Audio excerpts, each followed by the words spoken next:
Jasmine, विधानसभा चुनावों का गणित ज्यादा मुफीद है आम आदमी पार्टी के लिए, या जो कांग्रेस ने वोट शेयर वाली थ्योरी रख दी है ये ज्यादा मुफीद है? मेरे ख्याल से अभी तक गरिमा जी कोई ऐसा यूनिक फॉर्मूला बंद कमरे में जो चर्चाएं चल रही है कि एक ही फॉर्मूला हर जगह लागू होगा, मेरे ख्याल से ऐसी चीजें नहीं हुई है। बाहर भले जो भी लोग कहें, मेरे ख्याल से अंदर बहुत ही सोची समझी रणनीति के तहत ये चर्चाएं चल रही है।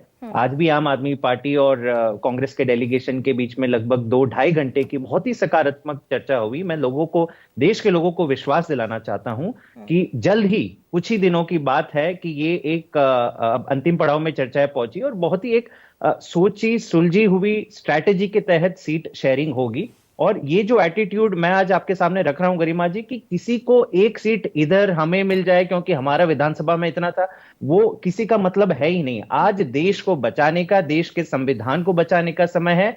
जिस सीट में जो भी कैलकुलेशन बैठता है, कहीं पे कोई उम्मीदवार मजबूत होता है, कहीं पे किसी का संगठन मजबूत होता है, कहीं पे और कैलकुलेशंस होते हैं कि ऑपोजिट कौन सा उम्मीदवार है। तो मेरे ख्याल से ऐसा कोई सिंपलिस्टिक फॉर्मूला में मेरे ख्याल से ये चर्चाएं नहीं हो रही है। हाँ। लेकिन जो भी हो रहा है बहुत ही सकारात्मक स्टेज पे, हमें पूरी उम्मीद है कि चंद दिनों की और बात है और उसके बाद जिस स्ट्रैटेजी के साथ इंडिया अलायंस जमीन पे उतरेगा, तो मेरे ख्याल से बीजेपी को कहीं पे छिपने की जगह नहीं मिलने वाली। मुझे जैस्मिन, अगर कुछ दिनों की और बात थी तो फिर आपको जल्दबाजी क्या थी कि आप गुजरात पहुंचकर भरूच में कैंडिडेट अपना घोषित कर दें, जिस पर कांग्रेस बड़ी नाराज भी है, मैसेज भेज रही है मुंबई से दिल्ली? ऐसी बात नहीं है गरिमा जी। कुछ कुछ सीटों में ऐसी परिस्थितियां होती हैं जहां पे हमने भरूच की बात करी, तो वो एक ऐसा लोकल चेहरा है जिसे मेरे ख्याल से कोई एक सामने, उस आदिवासी समाज का कोई एक भी उम्मीदवार उसके सामने नहीं खड़ा रहेगा। कुछ उम्मीदवार ऐसे होते हैं गरिमा जी जिनकी इतनी वाइड और यूनिवर्सल एक्सेप्टेबिलिटी होती है, और जिस प्रकार से उनके खिलाफ अन्याय हो रहा है, आप सोचिए कि केवल उनको जेल में नहीं डाला गया, उनकी धर्म पत्नी को भी जेल में डाला गया। मतलब नहीं, इस मेरा वो हद तक सवाल नहीं है भाजपा जैस्मिन। गुजरात में गिर चुकी है थोड़ा सा रोक कि रही वो हूं आपको। पर्सनल फैमिली को टारगेट कर रही है। और लेकिन जितना क्या आप ये देखिए, गठबंधन का जो धर्म है, भरूच।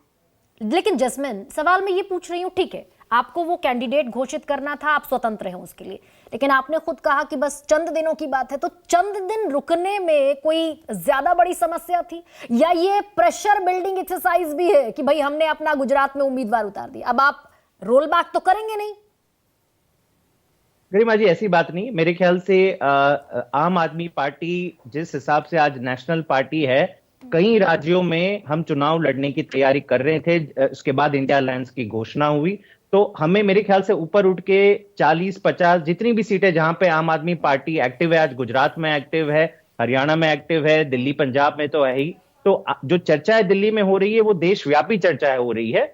ऑब्वियसली एक आध सीट में अगर कुछ परिस्थिति ऐसी रही कि पार्टी को अनाउंसमेंट करना पड़ा, तो वो भी अंदर चर्चा में शामिल है। ऐसी बात नहीं है कि वो चर्चा से हम भाग रहे हैं। लेकिन आज जो समय, मैं आपको वापस ये कहना चाहता हूं कि सिचुएशन ऐसी है कि talks are in a very positive stage, और कुछ ही दिनों में हमें ये उम्मीद है कि दूध का दूध पानी का पानी हो जाएगा। किस पार्टी को किस राज्य में क्या सीटें मिल रही है, ये लोग जनता के सामने बाहर आ जाएगा। नहीं, लेकिन कांग्रेस को आप नहीं रखते हैं कॉन्फिडेंस में, तो कैसी